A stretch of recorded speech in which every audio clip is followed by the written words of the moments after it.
মাননীয় প্রধানমন্ত্রী নেতৃত্বে মন্ত্রিসভা, একনেক, জাতীয় নির্বাহী কাউন্সিল এবং একনেক সব জায়গায় এই আলোচনা হয়েছে এবং এই বিষয়ে ইতিমধ্যে চিঠিও যাচ্ছে বিভিন্ন মন্ত্রণালয় নির্দেশনাগুলোতে, গিয়েছে, আরও যাচ্ছে। তো এই মূল প্রতিপাদ্যটা হচ্ছে যে আমাদের প্রকল্প বাস্তবায়নের ক্ষেত্রে প্রথমত প্রকল্প গ্রহণ এবং প্রকল্প বাস্তবায়ন দুইটা বিষয়। প্রকল্প গ্রহণের ক্ষেত্রেও যে পদ্ধতিতে এতদিন গ্রহণ করা হয়েছে, এই বর্তমান সরকার সেখান থেকে একটা একেবারে প্যারাডাইমিক শিফট ঘটাচ্ছে। এটা আগের অবস্থায় নাই, কিন্তু যে কারণে আমরা বলছি যে অ্যানুয়াল ডেভেলপমেন্ট প্রোগ্রাম তো অ্যানুয়াল ডেভেলপমেন্ট প্রজেক্টসে পরিণত হয়েছিল এবং এই প্রজেক্টগুলোর মধ্যে কোনো আন্তঃসমন্বয়, তার মধ্যে যে তার গুণাগুণ বিচার, তার ফলাফল বিচার এবং সেইটার সর্বাপেক্ষা বেশি যে ফলাফলটা, সেইটার বিষয়ে বিবেচনা, এইগুলো জায়গাটা ছিল না। না থাকার ফলে দুর্নীতি তো হয়েছেই, অপচয় হয়েছে ব্যাপক।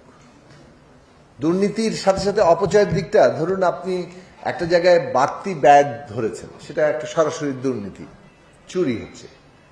কিন্তু যে প্রকল্প নেওয়া হলো, সে বিল্ডিং হলো, কিন্তু বিল্ডিং কোনো কাজে আসছে না, বছরের পর বছর বসে আছে, এটা তো বড় আকারের অপচয় না? তো এই অপচয়টাও এই বহু ক্ষেত্রের মধ্যে আছে। আমরা যেটা এখন চিন্তা করছি যে পরিকল্পনা মন্ত্রণালয় প্রত্যেকটি মন্ত্রণালয়ের সাথে আন্তঃমন্ত্রণালয় সভার উদ্যোগ নিয়েছে এবং এটা সরকারের পলিসির অংশ হিসেবে এটা নেওয়া হয়েছে। এই বৈঠকে যেটা করা হচ্ছে যে চলমান প্রজেক্টগুলো যেগুলো আমাদের ইনহেরিট করতে হয়েছে, সরকারকে তো এক ধরনের ধারাবাহিকতা রক্ষা করতে হয় ন্যূনতম, সেই জায়গায় যে চলমান প্রকল্পগুলো আছে সেইটার বিচার বিশ্লেষণ এবং নতুন প্রকল্পগুলোকে পুনঃসজ্জিত করা। এটা যে নির্বাচনী ইশতেহার আছে তার সাথে এটাকে অ্যালাইন করা এবং সেগুলোর অধীনে যে এগুলোকে এক একটা কর্মসূচিতে পরিণত করা, সেই কর্মসূচির অধীনে একটা একগুচ্ছ প্রকল্প আকারে সেগুলোকে হাজির করা, যাতে করে আমরা শেষ পর্যন্ত এই প্রকল্প বাস্তবায়নের মধ্য দিয়ে একটা সুনির্দিষ্ট লক্ষ্য সবচেয়ে বেশি অর্জন করতে পারি, আউটকামটা। সুতরাং এইটা একটা হচ্ছে প্রকল্প গ্রহণের ক্ষেত্রে। দ্বিতীয়ত হচ্ছে বাস্তবায়নের ক্ষেত্রে ইতিমধ্যেই সরকার কত দ্রুততম সময়ে ডিপিপি তৈরি করা যায়, কত দ্রুততম সময়ে টেন্ডারিং প্রসেস কমপ্লিট করে বাস্তব কাজে নামা যায়, তার সময়সীমা নির্ধারণ করতে যাচ্ছে। যে ডিপিপি কতদিনের মধ্যে শেষ হবে এবং পুরো টেন্ডারিং এই প্রক্রিয়া শেষ করে, ইজিপি শেষ করে একেবারে বাস্তব কাজে নামার সময়সীমা কতটা, এই যে টাইম বাউন্ড কাজ করার জন্য আমরা উদ্যোগ নিচ্ছি। এক্ষেত্রে জমি অধিগ্রহণ থাকলে সেই সময়সীমা কতটা রেয়াত পাবে, এই সব কিছুকে একটা সুনির্দিষ্ট নীতিমালার অধীনে আনার চেষ্টা করা হচ্ছে। পিডি নিয়োগের ক্রাইটেরিয়া কি হবে এবং পিডি কারা হবেন, তাদের অতিরিক্ত দায়িত্ব হিসেবে থাকবে নাকি এটা আসলে তাদেরকে সুনির্দিষ্ট দায়িত্ব দেওয়া হবে প্রকল্প বাস্তবায়নের ক্ষেত্রে। সবচেয়ে বড় কথা হচ্ছে সবকিছু নিয়ে একটা ড্যাশবোর্ড হবে, যেটা মাননীয় প্রধানমন্ত্রীর কার্যালয়ে থাকবে, পরিকল্পনা মন্ত্রণালয় থাকবে, অর্থ মন্ত্রণালয় থাকবে, প্রত্যেকটি মন্ত্রণালয় থাকবে তাদের নিজ নিজ প্রকল্পগুলোর ক্ষেত্রে, যাতে করে সমস্ত দায়িত্বপ্রাপ্ত মন্ত্রীবর্গ এবং অন্যান্য কর্মকর্তারা তারা এটার প্রতিটি অগ্রগতি দেখতে পান, কোথায় কোন প্রকল্প কোথায় যাচ্ছে। ফলে বাস্তবায়নের যে জায়গা দিকে মনিটরিং একটা খুব গুরুত্বপূর্ণ পার্ট। সেই মনিটরিং এর জায়গাটা এখন কেবলমাত্র আইএমএডির কাছে থাকছে, ব্যাপারটা এরকম না। আইএমএডি এটাকে ফ্যাসিলিটেট করছে, কিন্তু এর সাথে যুক্ত হচ্ছে সবাই, ইনক্লুডিং প্রাইম মিনিস্টার্স অফিস। সেটা একটা গুরুত্বপূর্ণ দিক। অন্যদিকে এই সংশ্লিষ্ট মন্ত্রণালয় এবং পরিকল্পনা মন্ত্রণালয় তারা এই প্রত্যেকটি প্রকল্পের অগ্রগতির রিপোর্ট করা হবে। আমরা অ্যানুয়াল ডেভেলপমেন্ট প্রোগ্রাম এডিপি বাস্তবায়নের 3 মাস অন্তর একটা সামগ্রিক পর্যালোচনা এবং অগ্রগতির প্রতিবেদন আমরা হাজির করব। এটা ইতিমধ্যে সরকারের সিদ্ধান্ত, পরিকল্পনা মন্ত্রণালয়ের মন্ত্রী মহোদয়ের গৃহীত সিদ্ধান্ত।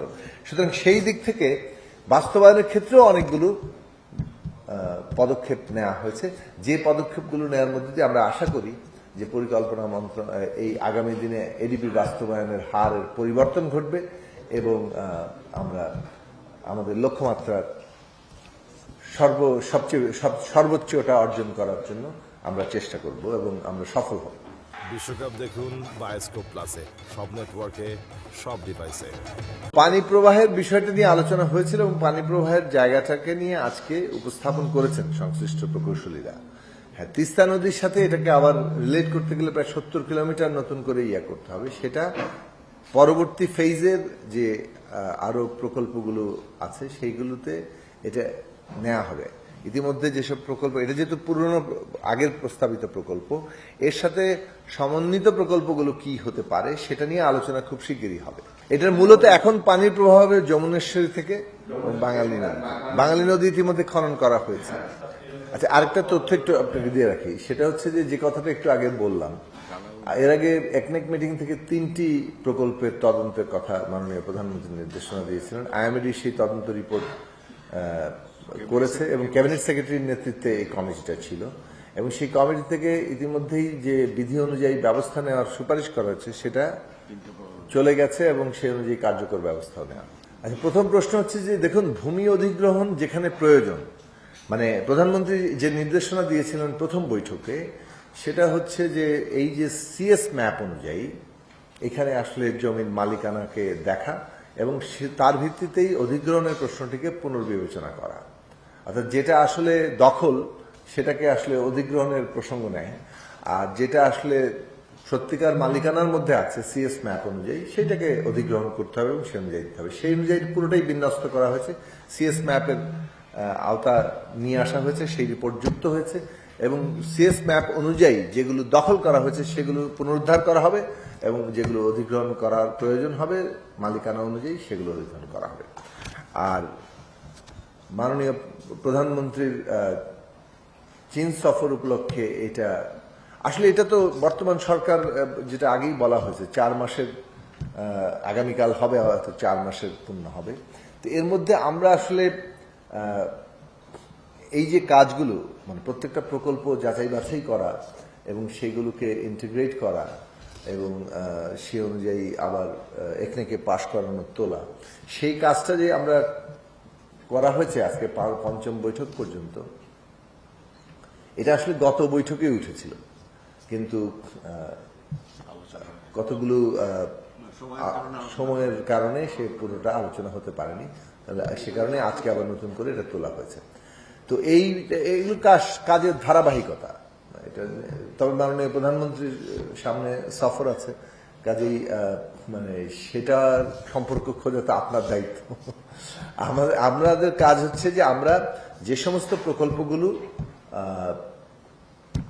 এখানে আমাদের সামনে উপস্থিত আছে, আমরা প্রক্রিয়াগতভাবে যেগুলোকে সম্পন্ন করতে পারছি, একনেকে তোলার মতো উপযোগী করতে পারছি, সেগুলোকে আমরা তুলছি এবং রুটিন অনুযায়ী আমাদের প্রকল্পগুলো উপস্থিত হচ্ছে। এখন সামনে আরো অনেকগুলো প্রকল্প আমরা তুলতে পারবো। আমরা যেহেতু যাচাই বাছাইয়ের জন্য যাচ্ছি, সে কারণে আমাদের কিছুটা সময় প্রথম দিকে লাগছে। আমরা আশা করি যে ভবিষ্যতে আরো বেশি সংখ্যক প্রকল্প আমরা তুলতে পারবো এবং আরো দ্রুত একনেক বৈঠক হবে। আর না, আইএমএডির অবশ্যই ক্ষমতা আছে। আইএমএডির ক্ষমতা হচ্ছে যে সুপারিশ তারা করতে পারেন ব্যবস্থা নেওয়ার জন্য। আর যেহেতু বর্তমান সরকার এই প্রকল্প বাস্তবায়নে কোন রকম দীর্ঘসূত্রিতা কিংবা এর মধ্যে দায়িত্বে অবহেলা অথবা মানে নানা ধরনের দুর্নীতি অপচয়ের মানে যারাই করবেন কোনটাই প্রশ্রয় দেওয়ার পক্ষপাতী নয়, কাজেই সেদিক থেকে এই বিষয়ে অবশ্যই ব্যবস্থা নেওয়া হবে। বর্তমানে অন্য ক্ষেত্রে যে সমস্ত লোনের সুদের হার, তাতে এই সুদের হার তার চেয়ে কম আছে। আমরা যেটা বললাম আপনাকে যে মানে এই প্রকল্পটির আর্থিক এবং ভৌত অগ্রগতি যে জায়গায় এসে দাঁড়িয়েছে, এটাকে সম্পন্ন করে ফেলাটা দরকারি, কিন্তু সম্পন্ন করে কোনো কিছু ছাড় দেওয়া হচ্ছে না, কিন্তু সে কারণেই তদন্ত করতে বলা হয়েছে।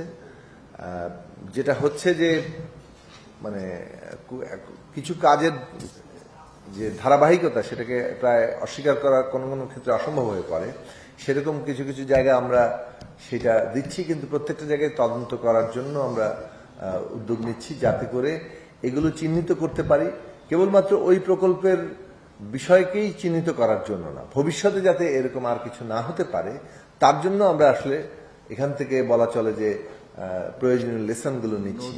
না, নদী খননের কাজও কিন্তু প্রত্যেকটা এই যে আপনি যে করতোয়া, এখানে নদী খনন আছে, আপনার